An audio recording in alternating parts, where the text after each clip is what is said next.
His spindly hands curled around the AK-47. This is one of theirs? The metal was cold and stung his skin, biting at him even when lying dormant. That should have been his first warning towards the thing's true nature. The two smugglers were small, ornery aliens, squat-faced and from a part of the galaxy that no one even cared to name. They themselves were just called the Twins, and the Twins hated questions. It seems archaic. There has to be more. He was calm, always storing in himself an aura of authority, a backbone that kept him in charge. Yet like a predator looking at sleeping prey, his instinct was starting to take hold. These humans, if they're making things like this, toys like this, they must be simple, small things. Tell me, are they simple creatures, these humans? The two looked at each other, shrugged, and replied in unison, "Dunno." Ekles was an agent for his race, sent on a mission to scout out the capabilities of humanity before starting an invasion. They have to be. He let a quick snicker slip loose, almost like his mind was starting to twitch with excitement. I mean, look at this thing. It's hilarious. He dangled the gun in front of his 7-foot sleek and torpedo-like body. It became small and strange when compared to him, like a child playfully holding a stick as a weapon. Is it even an energy gun? Again, the two looked at each other, obviously frustrated at how long the deal was taking. Their kind became nervous when in one place for more than a few moments, scars their ancestors had passed down. "No," one answered. What? You're kidding. He shook his head and smiled, ignorant and uncaring at the restlessness of the two. How does it even kill? "Metal," the other huffed. "It throws metal." He enunciated every word, relishing in their meaning. It throws metal? It wasn't a question to the Twins, just a rhetorical game so he could enjoy the moment. He began walking around, lifting his chin with pompous theater and speaking as if those listening should be honored to hear him. Humanity, the apes of Earth, feared across the stars for reasons that are beyond me. These things, these puny creatures, all this time they've been hiding behind glorified slingshots, advanced pebble throwers. Oh dear, that isn't right. We can't let them keep going on like that, can we? The two stared at him blankly. No. He didn't care for an answer. No, we can't. We must do something about this. It's our responsibility to relieve humanity of their own awful existence. In that moment, with the cold, dead AK-47 in his hand, Ekles decided the fate of his people. He wrote a tragic history without even knowing. His mind let loose dogs of war to charge over a hill that he himself had not yet seen over. Oh dear. What doomed creatures! What doomed, awful creatures! Humph! Ekles blinked. "You want?" He shook his head. What? The creatures were quite upset now. "Do you want? Yes or no? You touch, so you want. You buy now, yes?" Oh. Every word was like a penny being tossed to the poor. He looked up and pretended to even consider their offer, as if he ever did in the first place. Then, after enough play, he sneered and dropped the gun to the floor, its cold bounce announcing his true intention. Keep the trash. Why would I want this? What? The two burst up from their small seats, yet because of their stumpy legs and dense torsos, they became even smaller under Ekles. He could have easily missed the two if he were to only look straight forward. In a sense, they were quite literally beneath him. You touch, you buy. This rare thing. Rare thing. He walked away, his needle legs extending before him like flags sticking into fresh dirt, claiming land with every step, with every strike. You bastard! They shook and rattled their fists at him. You touch and you no buy! You egots all the same! That was the title of Eccles and his people, the title assigned to them by all those who had the displeasure of knowing them, the egots, the creatures of infinite violent egos. Eccles had already forgotten about the two creatures by the time he entered his ship. A lion cares not for the opinions of sheep, and an egot cares not for anything beyond itself. Her crown was simple, small and rounding across the top of her oval head, silver like the fading light of a star, and somehow just as awe-inspiring. Speak simply. She stood tall on her podium, assuming the pride of her ambitious race, a pride that was wider than any galaxy. I want not for your theatrics, Eccles. Then simple I shall be, O expansive one. He bowed, waving his large arm before himself. Pray to be slaughtered, a stain to rid the galaxy of. That is what news I bring of humanity. A quiet audience was around them, a select few chosen to witness the expansive one hold war council. During such a holy ceremony, only she was allowed to choose who spoke. What of the stories of humanity? What of their fabled wrath and violence? O encompasser, bridger of cosmic distance! The egots were nothing if not pompous, and their leader naturally needed to represent such ideals. An egot was proud to pour praise onto their royal one. You would not be afraid of a pebble cast from a bow of string. These humans, they merely have made the bow metal and cast a pebble of steel. These words, these stories you hear, they are shields of fairy tale, falsehoods crafted with the intent to scare. The council amphitheater was on a comet, arcing above a grand and blue star. The celestial bodies roared in the silence of space, lightly distorted by the transparent shield that allowed the egots to enjoy their pomp. How are you sure? In reality, Eccles had just heard the same stories that everyone else had. He'd only seen one weapon, a small piece of war, yet that's all he felt he needed. That's all the egots ever needed, an excuse to rally their pride even higher. My all-being, great owner, it is a simple answer. For such like as us, for commanders as we are, the stench of prey is unmistakable. I assure you, humans are creatures of dirt, meant only to be stomped. No more words were said. No noise came about the crowd of tall, slender creatures, yet to the honed ear of an egot, a standing ovation decorated the cosmos, for their leader had nodded. It was a simple, elegant nod, yet it held in its austerity a signal to let loose the metal ships of war, to unsheathe the weapons of conquest. Ceremony, great religious splendor was about to be had. The egots were flying to war. Flying to eat up more land. How splendid! What holy day it was above the pulsing star! What holy war was about to be had! For after all, the humans were apes, yes? They were creatures of dirt. All of this was true, self-evident even. What possible miscalculations could the instinct of the grand egots have made? The ships were massive, grand daggers of metal. They morphed all across Earth's sky, eating up light and sucking it into a silver, uncaring hull. They were knives descending from the holy heavens, delivering release from unworthy life and rupturing the stillness of those that dared to be unaware. Hold position! Eccles was honored with captaining the conquest. His voice had never been greater, never climbed higher in its pride. I wish to speak with them first. Let us see that which we shall soon destroy. A small transport platform spawned out of their flying monolith, careening Eccles and 4 others onto the planet. Below, an envoy of humans waited, small and appearing disheveled. The ship touched down like a feather atop water, hardly rousing even a pebble.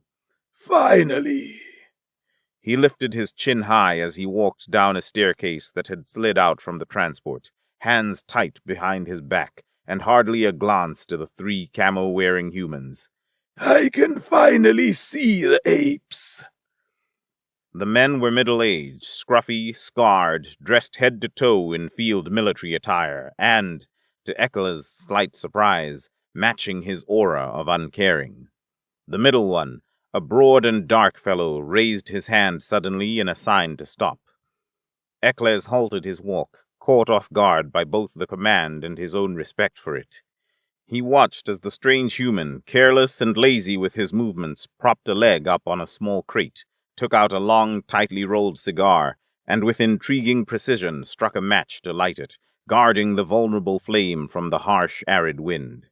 Upon igniting the tobacco, he then looked up at Ekles, having to pull his gaze quite high to see his face, and idly puffed into his cigar. There was silence, and Ekles expected something more. Yet the man just smoked, appearing as content as ever. His 2 comrades were not even looking his way. What is this? Ekles shook his head, not hiding his sneer. What is this show? The man took his time, never looking away from Ekles, and slowly nodding as he smoked puff after puff. "Name's James," he finally said with a curt yet energetic voice. Ekles took a moment. All right. One of the men beside James spoke up. "Now it's your turn, buddy." Ekles snapped at the assumption of ignorance. I know what an introduction is. He shook his head and brushed off the dust that had already begun to cake his hands. Stars above, must we do such formalities? James shrugged. "Suppose not." Ekles was becoming increasingly uneasy with their rampant casualness. Right. He nodded, trying to stay focused and keep his sense of regality. Right. Well, you must understand your situation by now. We've watched your people and studied your weaponry. We are Hold that! James was suddenly alive with energy, eyes so bright and ready that it sent a shiver down Ekles' spine. "You wouldn't have happened upon a rifle of ours, would you? Here, look at this. Look here. It would look just like this fella." He reached behind him and held up an AK-47, smiling behind it. "You seen something like this before?" Yes. Ekles was horribly confused. "And it was 2 small fellas, 2 short little shits that showed it to you?" Yes. "Son of a bitch!" He slapped his knee with great joy and turned to the man on his left. "Jenkins, I told you those bastards were trying to sell that shit. That's $20. Ekles shook his head. What? "Oh, sorry, buddy." James smiled and puffed his cigar, resting one elbow on his knee. "Old Jenkins here thought that the 2 fellas was going to eat it. We caught video of those 2 stealing the stuff, and it made the rounds of the old Pentagon." The man behind him shrugged. "What was I supposed to think? Not some dumb shit. Anyways," James rolled his hand. "Sorry, buddy. You was just getting on about how you were about to try and conquer us and all that?" Why, yes, I was. He stepped back. Try? It was a jab, the first flying strike of a fight. Ekles blinked as his chest erupted with the challenge of pride. He couldn't contain the anger swelling in him, and he spat out his next sentences, educating unruly children. Our peoples, the great claimers of the galaxy, we do not try. There is never a try with us. We always do. That's us. We never fail. We are not the triers. We are the claimers, the conquerors. James pursed his lips. Yeah. Yeah? You should be bowing at my feet right now. Nah, that's not really how we do things around here, buddy. He straightened up, stretching out his shoulders and neck. Not big into the whole bowing thing here. Got a bad history with it. We're simple folk here, none of that praising jazz. You don't bow. You don't worship something grand. Oh, no, buddy. We worship something quite grand here. We take a good bit of pride in it, too. He tilted his head in curiosity. Yes? James' gaze was suddenly serious, his whole body locked into something scary, something beyond his simple self. He spoke simply, but with immense weight. Passion. The word struck Eccles. It sent a chill down his spine and rocked him. There was a coldness about the way he said it, so elegant, so quick, so simple. That should have been his warning to leave. Eccles blinked and shook his head, recentering and impatient. You realize we are here to eliminate you all, yes? Yep, that was our guess. Even Jenkins got that one. Ain't that right, Jenkins? Damn right, sir. See, even Jenkins picked up on that one. Eccles sneered. I am only speaking to you so that I can see the realization in your eyes. Right, well... James shot up to his feet, the sudden speed and energy surprising Eccles. Tell you the truth, buddy, we're all quite excited for this. We haven't had a real rumble and tumble for some time now, and you really got everybody excited about it. What? You all shake hands before? You guys do that? Wait, I don't understand. Suppose it doesn't matter. Him and his crew curtly turned around and started walking off into the desert, each step playful and lazy. James raised a departing hand with his back turned. You all just let us know when this here shindig begins. Doesn't matter. Shindig. Let you know. Eccles was thunderstruck by the whole encounter. He almost missed how feeble he looked. Quickly and with obvious embarrassment, he straightened up and screamed out to the humans. This is your people's last moments. Let it be known that what is about to happen will be tragic, horrible, and it will be us, the conquerors, the claimers, that did it. James' voice was distant now, disappearing behind the wind, just like his body. All right, buddy, all right. Eccles charged back into his transport, hot and dazzled with fury. These ignorant beasts! His voice rang out into the empty air, the egots with him silent and concerned. These insolent, dirty things! They will pay! Pay! When he made it back into the ship, he burst into the command chamber and screamed out his orders, spewing them out so loudly and bitterly that no one had any room to hesitate. Send it all! Send the land cruisers! Send the soldiers! Send the ships! I want this place glassed! I want it leveled! Kill every living thing in sight! The war machine came alive. Thousands of transport ships carried millions of egots onto this strangely quiet Earth. Great drilling lasers exploded out from the large knives. Millions and millions of lasers burst forth from the barrels of calculated cold energy weapons. Eccles himself again left the innards of his ship and watched above from a floating, protected platform. Yet, as the egots raged and ravaged, they only seemed to be attacking shells. Empty houses, barren towers. Not a single human was in sight. Eccles gripped his observer tightly as he watched the monitors, read the reports, and saw from his own eyes that nothing was around. Where are they? He screamed hotly. Where did the rats hide?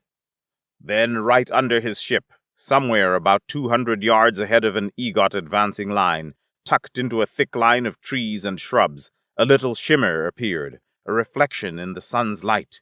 Eccles screamed and pointed. There! Look! They're there! Some men ran up to inspect, and Eccles himself zoomed in a camera to see the hiding human. He smiled, and his screen slowly pulled deeper and deeper until... Is that one of those metal slingshots? What did they call it? An AK? The muzzle became alight with fire, and not just it, but hundreds, thousands more burst from all across the tree line. It was instant and furious. EGOT weapons were energy guns. They were quiet, advanced, and when they made contact with something living, they simply sucked the life out of it. Nothing fancy, no scarring, just alive, then dead. It was elegant, refined, and the only proper way to fight.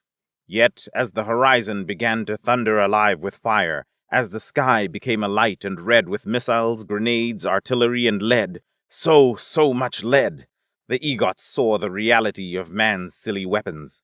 When the first EGOT got hit by a bullet and didn't simply die, as would have happened with an energy weapon, but was shred apart, leg ripped from torso, flesh exploding upon comrade in a spastic, screaming swipe, their eyes began to sink into a reality they weren't ready for.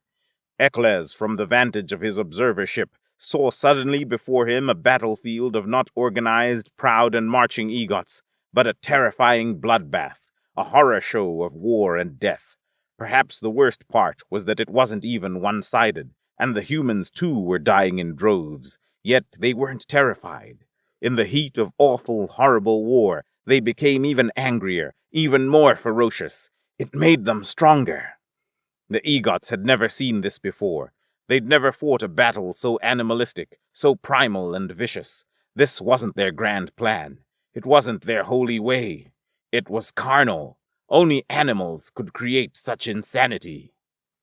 An explosion struck Ekla's ship, and he tumbled down in a twisting, dizzying crash. Slamming to earth, he became caked in dirt, covered head to toe in brown, sticky earth that mixed in with his own purple blood. His ears rang, and he swayed as he tried to stand, and when he finally leveled his gaze to the horizon of earth, he saw it. He saw the real perspective. He was in it, in the flying lead, the screaming men, the popping, bursting explosions that appeared from every which way, the whizzing and screeching planes, jets, and missiles. He was amongst the horror show, the terror of man and their simple weapons. He couldn't comprehend it. He couldn't grasp what had happened. They were all so unevolved. Their bodies, their guns, their planet. How could this be happening? His communicator buzzed, and in his ear he heard the concerned voice of the expansive one. Ekles! She was quite angry. What is happening there? We are getting report after report of disaster.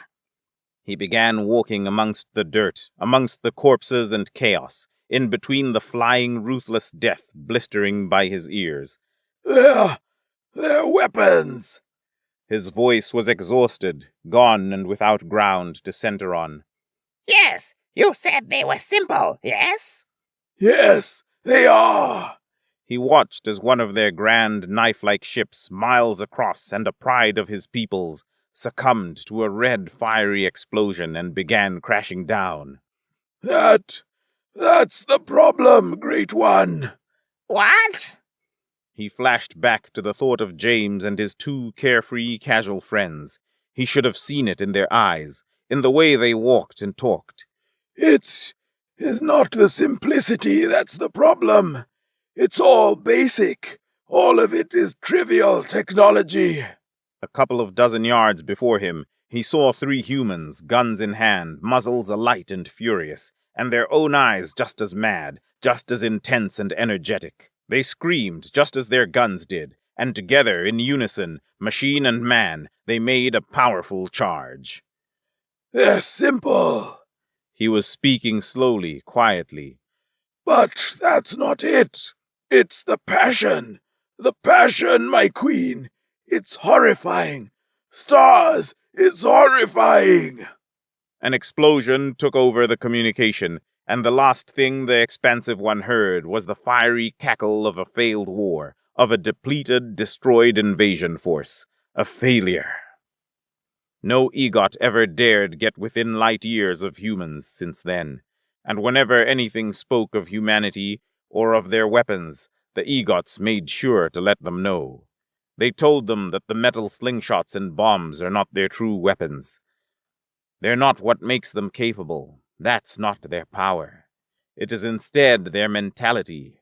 Their all-in, no-holds-barred, do or die, going until the bitter, broken, beaten-end mindset, their dogged, fiery, and frenzied passion, and their ability to capture the sun behind their eyes, to possess a broken roar in their lungs, to see destruction and horror and find meaning, find purpose, to turn a death into a new life in their heart, to take a dead end and make it a final stand, to carry on and on and on.